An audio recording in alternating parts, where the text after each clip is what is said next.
Super duper సినిమాలు ఇచ్చిన director only Shankar గారే. జీన్స్ అనే సినిమా ఒక పాటలో 7 వింతలు చూపించారు. అలాంటి డైరెక్టర్ శ్రీ శంకర్ గారు ఇల్లు తీశారు. ఎన్ని వింతలు చూపెట్టాడు. వింతలుగా శంకర్ సార్ ఒక వింతలు చూసిన అవసరం లేదు. ఈ సినిమా చూస్తే మనకి ఒక వింతలోకి వెళ్ళిపోతాం నాకు తెలిసి. మూవీ అయితే మామూలుగా ఇచ్చి పడేసిండు. ఆఫ్టర్ రంగస్థలం తర్వాత రామ్ చరణ్ ఈ మూవీలో యాక్టింగ్ వేరే లెవెల్ ఇచ్చేసిండు. మూవీ అయితే చాలా బాగుంది. శంకర్ సార్ డైరెక్షన్ వేరే లెవెల్ ఇచ్చి పడేసిండు. మూవీ చాలా బాగుంది. అందరూ కోరుకుంటున్నా. జై గేమ్ చేంజర్.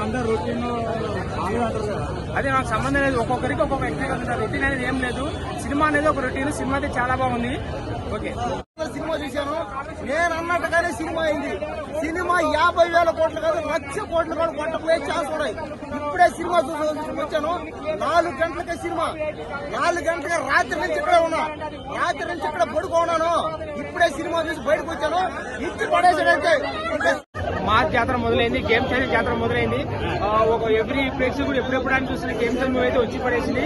సినిమా ఎప్పుడో చూసిన మూవీ అయితే చాలా బాగుంది.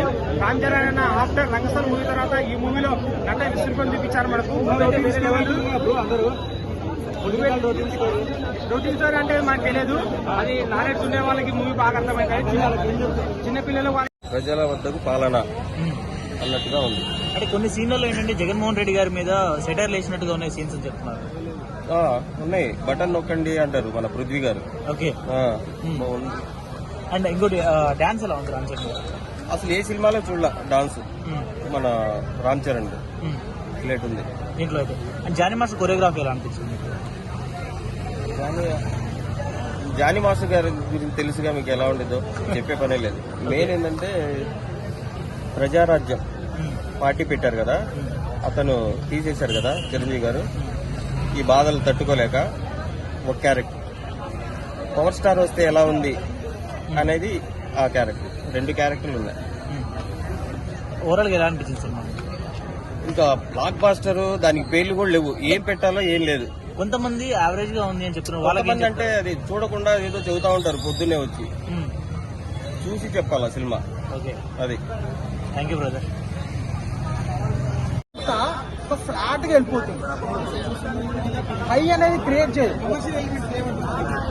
కమర్షియల్ ఎలిమెంట్స్ అంటే అన్నా ఉన్నా అంటే అది సరిగ్గా లేవన్నట్టు అనిపించింది.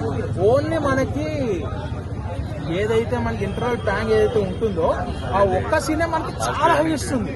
సో దానివల్ల ఇప్పుడు ఫ్లాట్ గా వెళ్ళిన ఫస్ట్ హాఫ్ లో ఇంటర్వల్ బ్యాంగ్ తర్వాత సెకండ్ హాఫ్ ఇంకా అదిరిపోతుందనే మైండ్ సెట్ తో ఉంటాం మనం. సో దానివల్ల స్టోరీ అనేది కంప్లీట్ ప్రెడిక్టబుల్ అనిపించేస్తుంది మనకి. సుకుమార్ ఒక రివ్యూ ఇచ్చాడు